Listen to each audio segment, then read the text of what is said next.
Labas rytas. Be 12 minučių 4. Išvažiuoju šį reisą truputį anksčiau.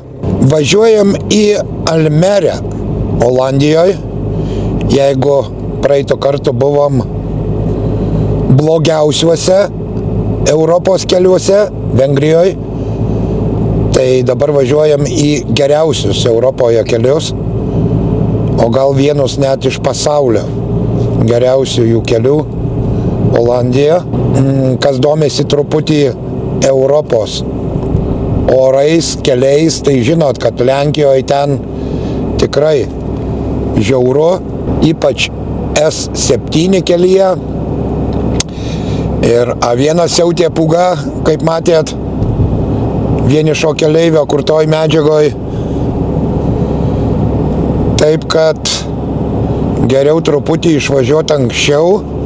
Čia šituose miškuose tarp Zapiškio ir Ringaudų -10 dabar rodo. 4 sausio, ankstyvas rytas, 6 valandos ryto. Tai pažiūrėsim skirtumus, koks bus orelis Olandijoje, nes kiek žiūrėjau užduotis, tai įvažiuosim į Prancūziją, tik nežinau, ten giliai ir ne. Tai ką tik buvo kalba aplink vairą rubrikoje apie greičio viršijimus, tai čia man labai tinka.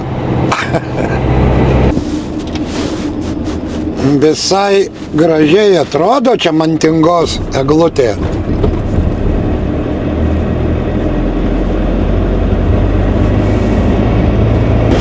Čia prieš Lenkiją visai bjaurėja oras. Pasitikrysim krovinį.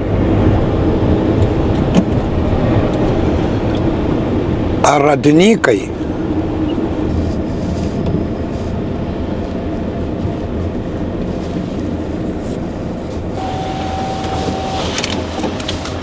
Dzień dobry. ID albo paszport pana poproszę. Już gotowe. Proszę. Pan Sigitas, tak? Tak. Jeszcze plomba jest, czy nie ma? A nie. Nie ma. Dobrze. To Otworzymy? otworzymy, tak. Otworzymy, zobaczymy.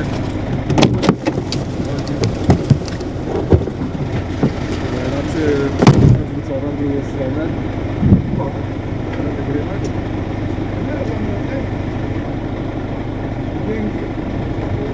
Widzenia, dzięki. Dobra.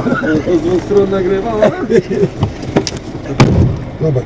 Każe pan. Dobra, no właśnie. Dzień dobry. Dzień dobry, dzień dobry. Dobra, Dzięki, do widzenia. Nepabėkit, kelionė tik prasideda. Na, tai mano kelionė baigta. Važiuojant S61 keliu prieš Varšuvą, pradėjo žiauriai kažkas barškėt.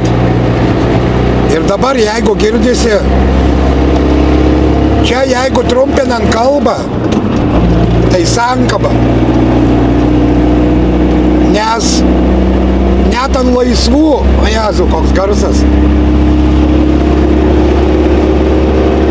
net ant laisvų dirbant barškėsiai, tarškėsiai, tai pasiskambinau mechanikam, sako, viskas, grįžk į bazę. Tai nežinau, kaip toliau viskas bus. Dabar svarbiausia yra, nežinau, va 6 bėgių, lyguma, viskas normaliai. Atrodo, kad gražiai dirbtų variklis.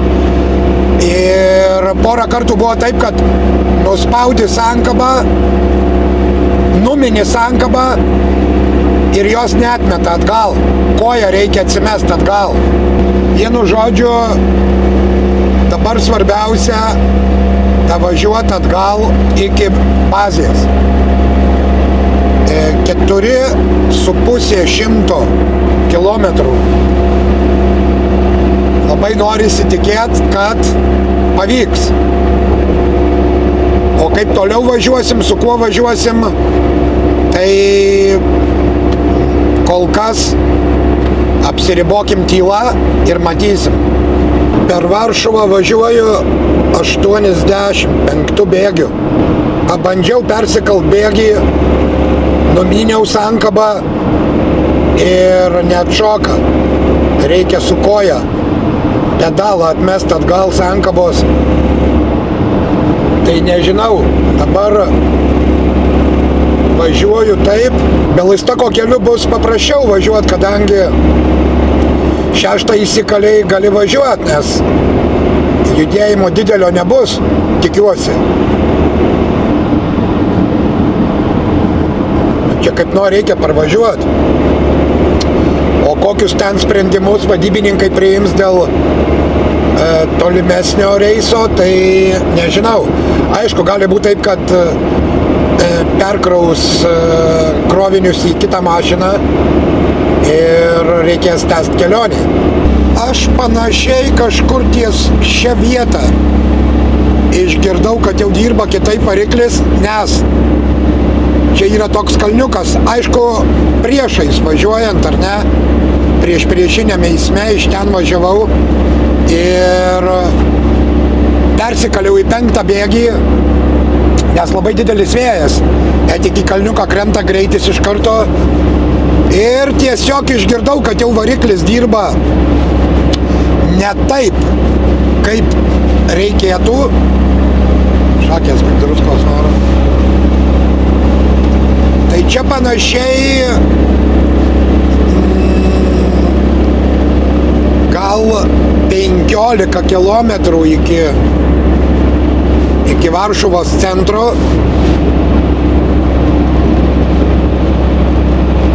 Ir Varšuvoje dar kažkaip tai, nu aišku, lėčiau važiavau, bet kuo aukštesnė pavara, tuo didesnis garsas, tas lenda toks džeržgiantis, kalantis, o lyguma kada važiuoja,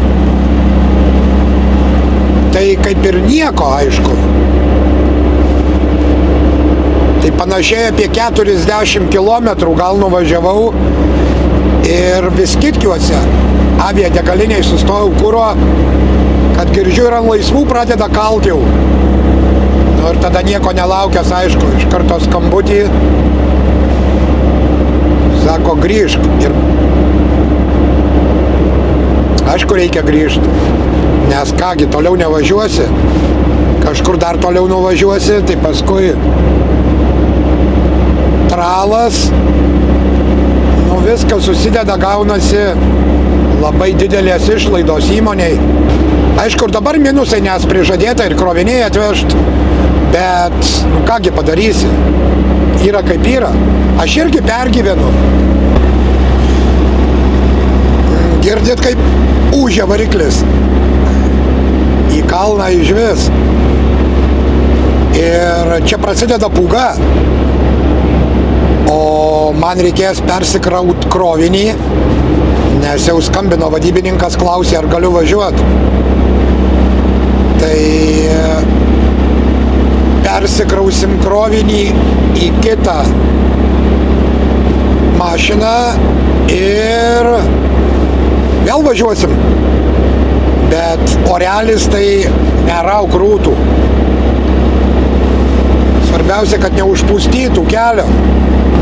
Taip nėra buvę dar, kad tektų grįžti atgal, nuvažiavus 450 km, atgal tai 900 ir paskui vėl važiuosim, tai nežinau, kažkur tai už Varšuvos vėl reikės stot miegot, nes 2:30 nakties atsikėlęs, tai čia 2 paras nemiegojęs nevažiuosi, nes greitai nuvažiuosi nuo kelio. Tai va, viską sutarėm. Para laiko krovinių pristatymui nusikėlė į priekį. Vis tiek reikia dovežti tuos krovinius.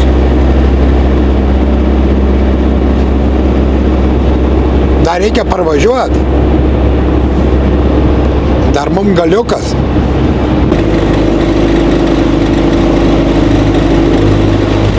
Vienu žodžiu, plikledis, žiaurus. Vėjas, pūga, nežinau, kaip čia bus tos kelionės ir kaip čia parvažiuosim, eik tu savo kaip mėto. 7-5 važiuoju.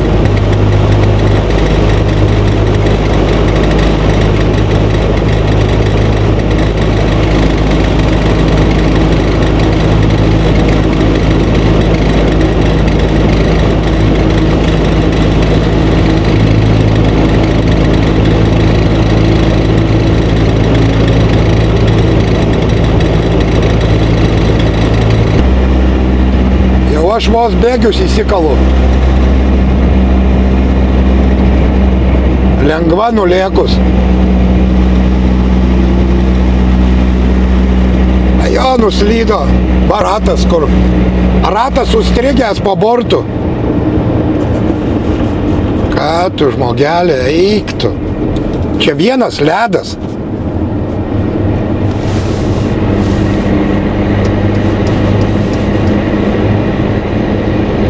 Žiūrėk, kokie greičiai visų.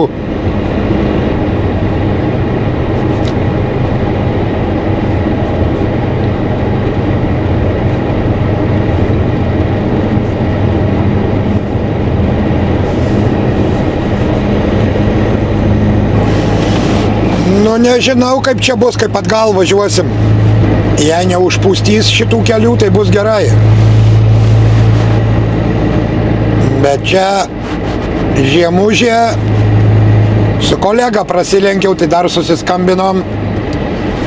Sako, nuo Augustavo link Lazdijų ten išvis drebia. Jeigu stumdys, greideriuos, barstys, tai ir mažiau šals. Tai bus pusė B. Aišku, aš nemyščiau į kelnes, bet esmė yra tame, nu, kad žinai, kaip išvažiuoji į tokią kelionę, dabar man 1,6 važiuoti iki pirmo įsikrovimo.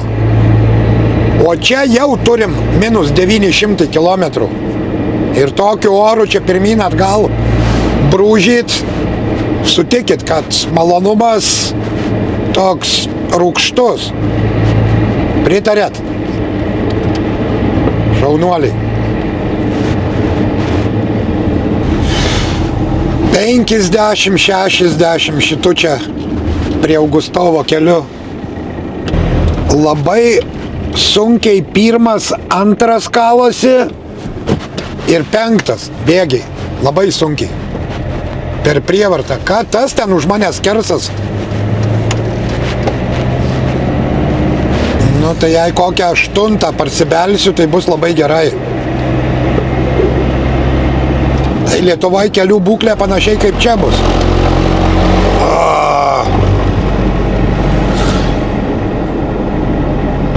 Buvau sustojęs nusivalyti langus, tai pirmo bėgio jau neįkaliau, viskas.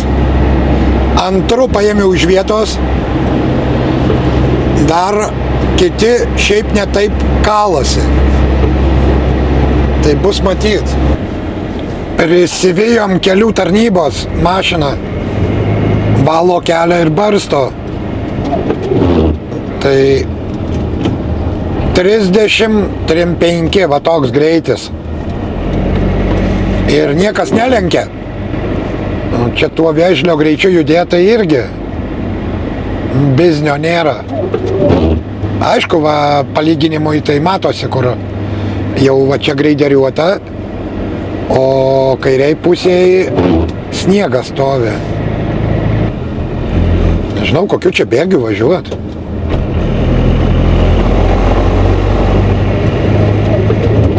Dar gerai, kad kiti bėgiai įsikala.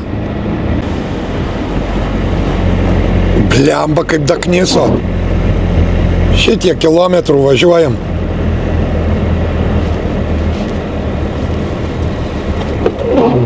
Greičiai. Matot?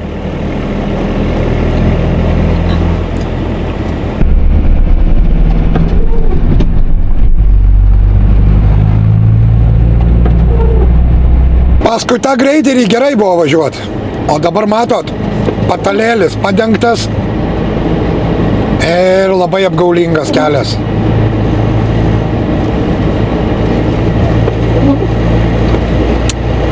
Antras ratas manęs laukia apgaulingas. Naktį, aišku, gerai važiuoti, mažai judėjimo, bet jeigu bus nugreideriuota, tai valio. Bet jeigu ne, važiuosim taip kaip dabar, 60. Šiaip ne taip, pagaliau pasiekėm Lietuvą. Tai dabar dar iki Kalvarijos dasibelst, o ten jau autostrada. Muitinės teritorija tai gerai nubarstyta. Va, čia apsisukta ir viskas, o čia jau sniegutis.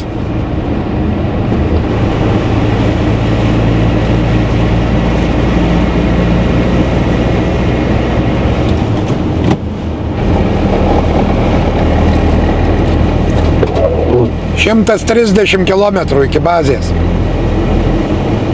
Nereikia sustot, pasimt kavos ir sumuštinį. Nieko nevalgė šiandien dar.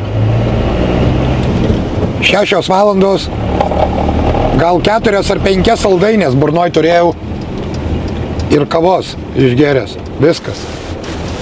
Geras. Nu čia va nuo Marijampolės kelias liuks. Smagu važiuoti.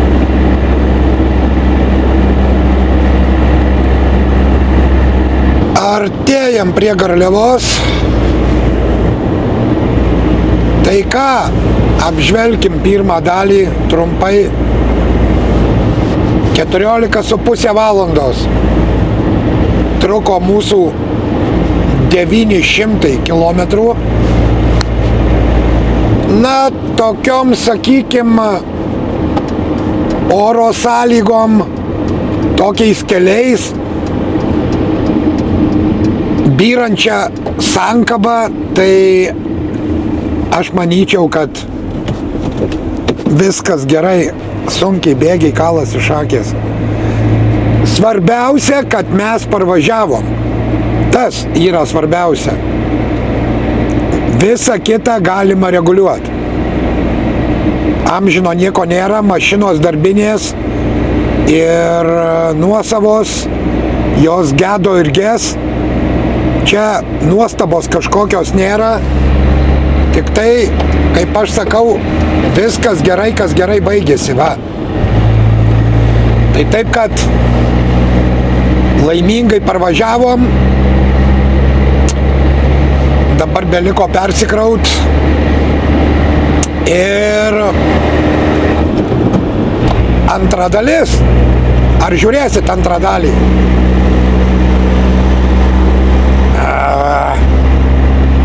Net visa kabina dreba nuo tų garsų. Čia kur buvo 100, dabar 70. Iš tikrųjų, savo nemeluojant pasakysiu, pavargau. Pavargau nuo tokio važiavimo. Nors aš niekada jums nemeluoju. Nebent ne viską pasakau. Bet sutikit su manimi, aš visko jums tikrai negaliu pasakyti. Yra tokių dalykų, kur tikrai negaliu kalbėti.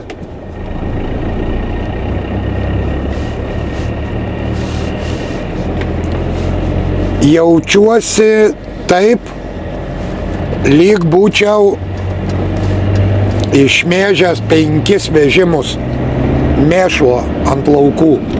Supratot, ką pasakiau? Anksčiau taip mėždavo žmonės, gal ir dabar mėžia, nežinau. Trešia laukus.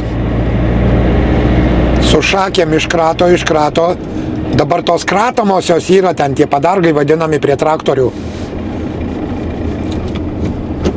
Tai jaučiuosi taip, o 5 vežimai išmėž, tai patikėkit manim. Gerai. Ačiū, kad buvot. Blemba užsibarškės jinai. Ačiū, kad buvot, ačiū, kad esat, ačiū, kad nepabėgat. Jei pabėgat, vėl sugrįžtat, pasikvieskit draugų, nes antra dalis jau netrukus. Iki!